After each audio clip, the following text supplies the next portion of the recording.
hello guys केने আছে আপোনালোক সকলোৰে ভালনে আৰু লকডাউন বাৰু কেনেকুৱা চলি আছে ঘৰতে বহি বৰ হোৱা নাইতো আমাৰটো সেমে সদায় ঘৰতে থাকো ঘৰৰ কামবোৰ চলিয়ে থাকে খানা বনাবই লাগে যিবোৰে বাহিৰত কাম কৰে লাইক জব কৰে তেওঁলোকৰহে বেছি প্ৰবলেম হৈছে হয়নে বাৰু দেশৰ পৰিস্থিতি এতিয়া বহুত বেয়া লকডাউন হৈ থকাটোৱে ভাল সকলোৰে বাবে ঘৰতে থাকক সেফ থাকক হয়নে আৰু মই এতিয়া বনাই আছো খানা এয়া দাইল কচু এতিয়াতো মাছ নাই নিৰামিষে খাব লগা হৈছে সয়াবিন খাও পনীৰ খাও আৰু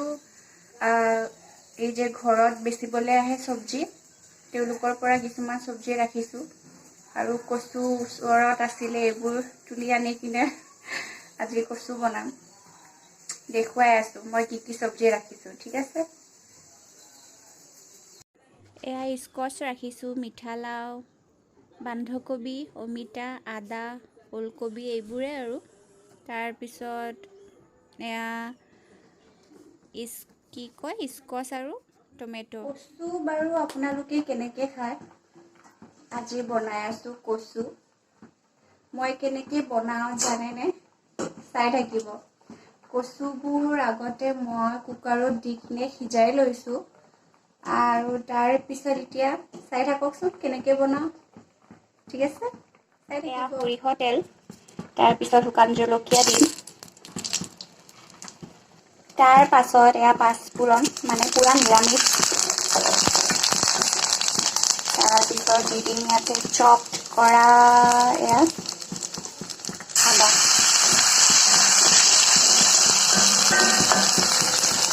তেজপাত দুটা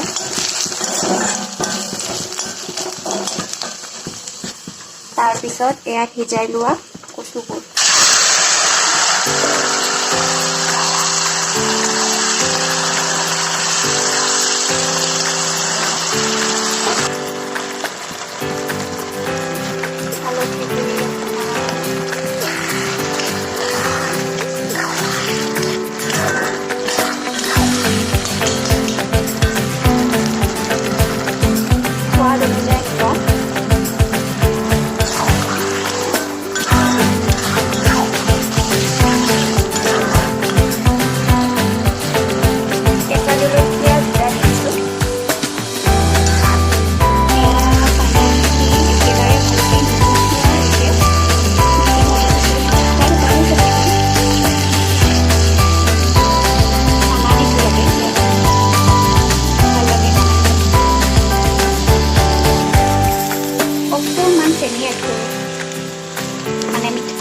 মিঠা লাগে খাবলৈ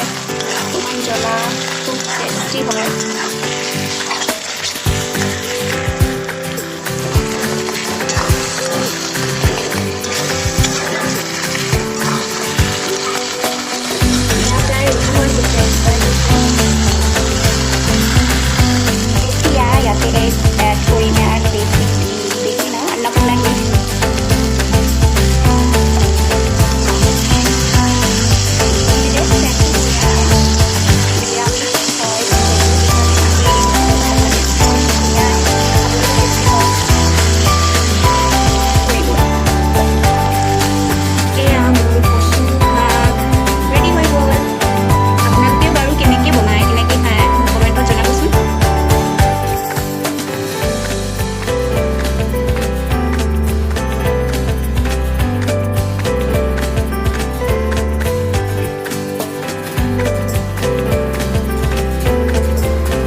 আছিলোঁ এতিয়া মানে অসমৰ কাৰণে এটা ডাঙৰ ব্ৰেকিং নিউজ অসমত কৰোনা পজিটিভ ওলাইছে সেয়াও কৰিমগঞ্জৰ পৰা আৰু মই থাকোঁ কৰিমগঞ্জত খুব বেছি ভয় লাগি আছে চ' প্লিজ প্লিজ প্লিজ ঘৰৰ পৰা নোলাব আপোনালোকে ঘৰতে থাকিব যিমান মানে যিয়ে দৰকাৰ নপৰক কিয় ঘৰত থাকিব কি ক'ম আৰু মানে ক'ব লগা একো নাই খুব বেছি মানে টেনশ্যন হৈ আছে চ' আজিৰ ভিডিঅ'টো ইমানতে শেষ আৰু মই কণ্টিনিউ কৰিব নোৱাৰোঁ বাই টেক কেয়াৰ ভালকৈ থাকিব ঘৰৰ পৰা নোলাব ঠিক আছে